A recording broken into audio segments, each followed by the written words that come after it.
today's lesson, we'll be talking about the components of the long listing format of LS. We'll talk about hidden files and directories. We're going to list files by type and sort them by time.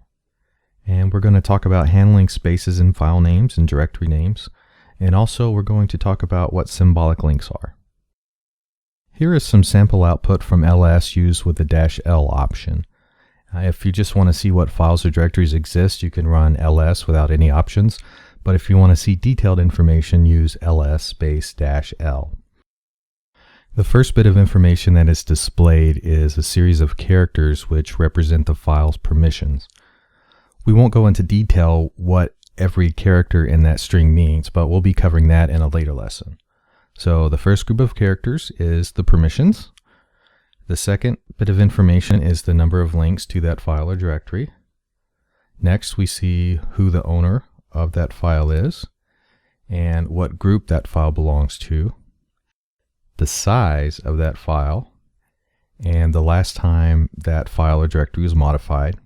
And of course, at the very end is the name of the file or directory itself. Files or directories that begin with a period or a dot are considered hidden files. So if you run ls, it will not display hidden files by default. In order to see hidden files, you need to use the -A option to ls. If we want to see a long listing output that includes hidden files, we could run ls space -L space -A. There's also kind of a shortcut for this. You can just include one hyphen and then follow it by all the options that you need. For instance, ls space -LA is the same as ls space -L space -A. Let's run ls in this directory. You notice that there are no files that begin with dot. So if we want to see if there are any hidden files, we can run ls with the -A option. And now we see a few more files that show up. .bash history, .bash rc. We've already talked about dot, which means this directory, and .dot, which is the parent directory. If we run an ls-l, again, by default, hidden files are not displayed. You can run -L for a long listing and -A for all files. And now we see the dot files, or the hidden files. It doesn't matter which order that we specify these command line arguments as. I mean, -A, -L does the same thing as -L, -A. And then also know that you can combine the arguments with ls space -L for long listing and A for all files. And again, the order doesn't matter. So we can do ls space -AL. And we get the same output. When you perform an ls by itself, you may or may not know what is a file and what is a directory. You can use ls space -F to reveal file types. ls space -F appends a character to a file or directory name that tells you what it is. So if it ends in / or /, then it's a directory. If it ends in an ampersand, that's a link. A star or an asterisk means that it's executable. You can think of a symbolic link as a pointer. It looks like a file or a directory, but it just points to where the actual file or directory is. And you would operate on the symbolic link, or symlink for short, the same as if it were the file that it's pointing to. Symlinks are often used to create shortcuts to long file names or long directory paths. Another common use of symlinks is to indicate the current version of an application. Let's change into this directory. When we perform an ls, we don't know if current is a link, if it's a directory, if it's a regular file, or an executable file. We can get this information by running ls-F. And we see that current is a link, the two myapps are directories, and readme is a regular file. And we can confirm by running ls-L, F for a long listing format. And we see current points to my-app-2.4.7.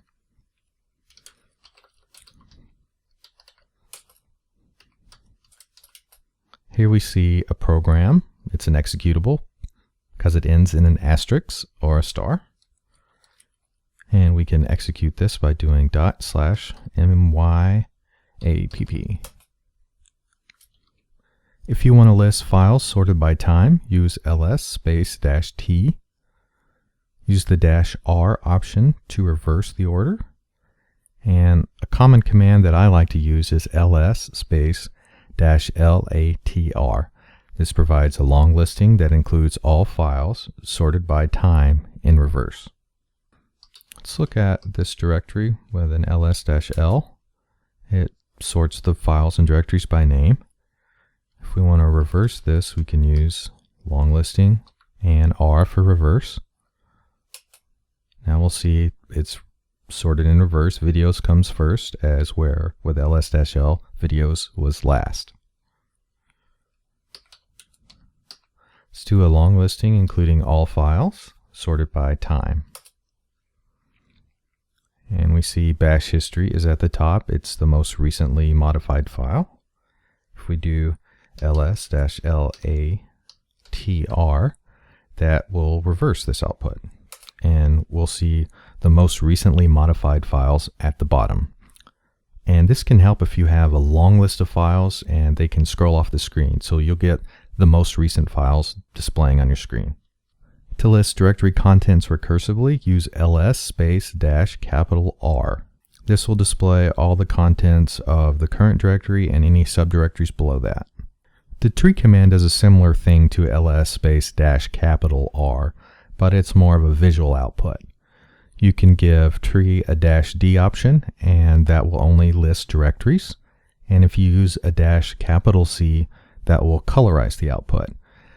Tree is on a lot of Linux distributions. It may not be installed by default, so you may or may not have access to this command. Like the tree command, ls has a -d option that only lists directory names and not their contents. By default, when you run ls space directory name, ls will provide the contents of that directory. You can also tell ls to colorize output by using ls space --color. This is just another option to distinguish file types. You can do ls space -F or ls space --color, or even combine the two. If we want to display recursive output, we can use ls space -R. And a lot of the information has scrolled past the screen, but that's okay. The tree command is something similar. It displays things in a visual output. And you see files and directories in this example. If you only want to look at the directory structure, you can use tree with the -d option. And if you want to colorize the output, you can use tree-C or capital C. And then you could even combine the two. If we run ls against a directory, such as music, you can see that it displays the contents of music, which in this case is jazz. If we only want to look at the directory itself, we can use ls-d. That may not make much sense in this case, so maybe let's use ls-l music. And you see a long listing inside of music, which is jazz. ls-ld, long listing, only show the directory of music. And so now we can see, for instance, the last modification time of the music directory. You can use --color for ls to get color output, and sometimes this is done by default on some Linux distributions. And the color coding here, like in this configuration, blue are directories. And we can confirm this by using -f. If you want to make your life a little bit easier when working at the command line, do not use spaces in file and directory names. Instead, get in the habit of using maybe a hyphen or a dash where you would use a space, or maybe an underscore, or even something called camel case where you can capitalize the first letter of each word. Sooner or later, you're going to encounter a file name that has a space in it. It may be a file that you didn't create and someone else did. You have no control over that. How you can deal with this is wrapping the file name in quotes, be it single quotes or double quotes. Another thing you can do is escape the space character. To escape something, you precede it with a backslash.